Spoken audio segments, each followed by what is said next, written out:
everyone, it's Jean from the Inky Owl Studio. Welcome back to my channel.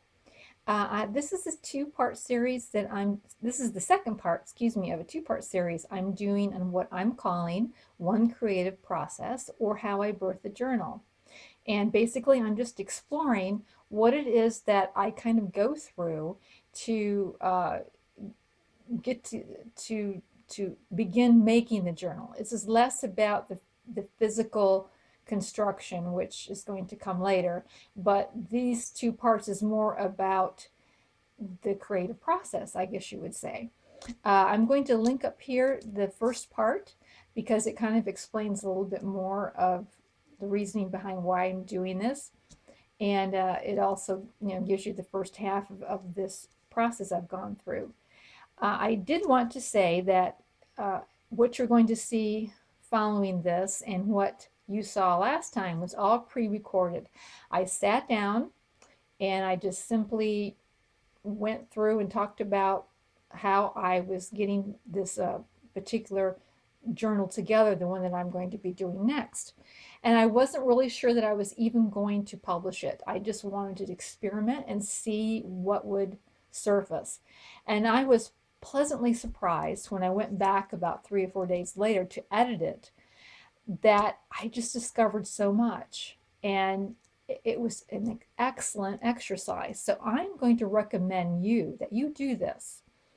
I think you're going to be surprised at what you find. If you notice the last video and this one too, I've been putting up here in the corner, I've been calling them steps, but for a better lack of word, I'm using the word step. But I have, like in the first video, I put down step 1, inspiration sources, and then a little later it was elements to include, and then the theme and focus. As I went through the video, I had these titled up here. And I want to say that I did not go into this with this idea at all. This kind of emerged when I went back to edit it and watched and listened to the video. They just sort of like sprung up out of nowhere. And I was pleasantly surprised to find out that what I thought I was doing, which was just rambling, I thought in my head, actually had some cohesion to it. It was, I don't know, it was really a neat discovery. And so that's why I'm recommending that you do this. Even if you don't ever intend to publish it or tend to show it to anybody else, is probably the best way to do it.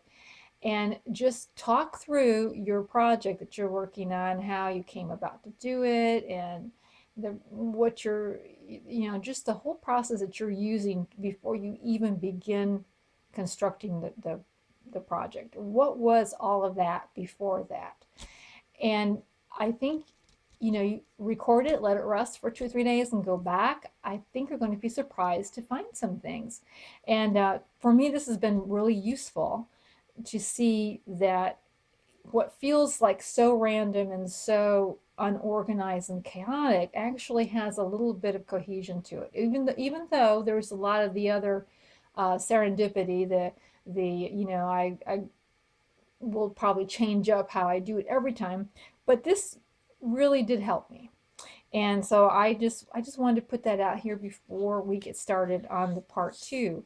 And on the part 2 then, I found out that these are the 2 places that I'm going to cover, the cover, the actual physical journal cover, and the papers I use, and how I'm going to construct it. So that's what will be following. So thank you so much for watching. I'm glad that you stuck out through this so far. And please think about doing this experiment. I think you'll find it really, really helpful. So now we can start part 2. And the cover for me is important to decide rather soon in the process because it tells me how big my pages are going to be. So there are times when I will do the pages first, but then I'm always going to do a cover that I can control and make as big or small as I want. In this case, I want to use this book. This book is, well, it's really damaged. The spine here is all peeled away, and it's just exposing the innards of it. But the grunge on it is just, it's perfect. It's just so perfect.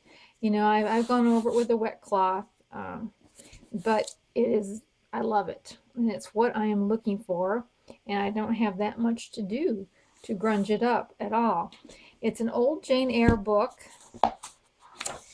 Another reason I got it, because I'm going to really love working with these pages in here. And where is I saw the copyright. Oh, you know, I may have already used the copyright. Oh, no, here we go. 46. This was published in 1946. So we are looking at a nice old book.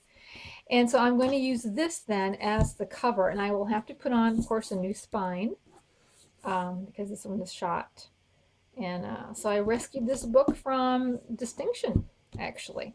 And then, you know, I'll have these wonderful pages in here to use for other types of crafts. So this is what I've got, and now I know my dimensions for my pages. Then I go and choose my papers. And I do tea stain my own paper, and usually what I do is I dip it into a pan of lots of tea bags, and I put like, I have a 9 by 13 inch pan. I fill it, probably a little over halfway with hot water, and I put in 10 tea bags. I let it steep. That's what my recipe is. Then I take the tea bags out and then start dyeing it. So I dip the paper in the pan, and then I have this old cotton sheet that I spread out over my workspace, and then I just lay everything out and just let it dry. Then I look for what kind of decorative papers am I going to use. And I went through and found a lot of, I was really trying to focus on handwriting, because this is going to be kind of a letter keeper, kind of about letters. Vintage letters is what it's going to kind of be about. So I went through and just, you know, looked at my stash, and I happened to collect these for quite a long time. I've been collecting these papers that have handwriting on them, and I've used them, but now it's time to really use them. Then I went through and just, you know, picked out papers I think I'm going to use. Vintage, grungy looking things. This one's kind of cool. It's got all these old ads in it. This is like a newspaper print. That's kind of neat. You know, I threw this one in there. I don't know if I'll use it, but it looked interesting. You know, some good background papers. Here's some old wooden rulers. I had this sheet here that I think is going to be really cool to use, because it has, you know, with the letters on it, it's going to really go well, and I can use that. Then I have this, it's like tracing paper. It's a little thinner than vellum, but well, that might be useful too. So these papers, and then I finally decided on this Tim Holtz pad. I think this is going to be pretty cool too. This one is, what's this one called? Paper Stash. And I got it on sale. So proud. Never took those stickers off. So remind me that I actually do get things at a bargain occasionally. So that's going to be the papers. Now I get the papers out like this because for me, this visual, looking at these things, it gets me in the mood, for one thing, and secondly, it's inspiration. Now I may end up only using tiny bits and pieces of these papers, but that's going to be okay, because the biggest job of the papers right now for me is just to get me inspired, get my mind kind of wrapped around a direction that I want to go. And then I threw in, you know, a few bags. I recently got these little bags here. I thought that's kind of cute. Probably will grunge up a regular bag. And then I got this in Happy Mail, this glassine dark colored bag, which is like so very cool. And of course the bag, you go to a lot of the antique stores, they put them in one of these bags. So might be tearing something out of here to use too. So that is my little collection that I'm going to begin with. And then I had to decide, well, how am I going to construct these pages in there? How, and this is what I decided, because I wanted it to have storage in here, to store letters in. Not that you would have to store letters in, but I just kind of, whimsically felt like, how neat would that be, right? And I am going to, my thought right now is to make multiple signatures, but thin ones. And at the center page, when you get to the signature and you can see the stitching and sewing in here at the center of it, to sew in along with it an envelope that I'll make out of paper. So in other words, it would kind of be like this, where maybe you have the envelope, you have a flap that comes over it, maybe a way to tie the envelope together and stitch it in before you seal up the sides. And that way it would have like a storage place for letters. That's my one thought, that I'm playing with that idea. Of course, you can also just put like really cool pockets in here and have places to store letters like that. By doing that, it kind of gives you the opportunity to write on that page about that letter. That's kind of a cool idea too. So I don't know. That's where my head is headed on that. So I am using most of the paper. I am going to try to use the heavier copy paper that I got. Like I say, I think it was 27 pounds, because I think it would hold a pocket a little bit better. So there's where I'm going with that. I am still anticipating getting the magazine that Creative Cafe girl used as an inspiration jump off. And that's what I have for right now. So I might tack on a little bit more of this video. I'm not sure.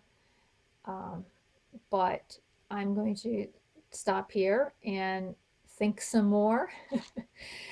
Thanks everyone for viewing. I really appreciate you doing so.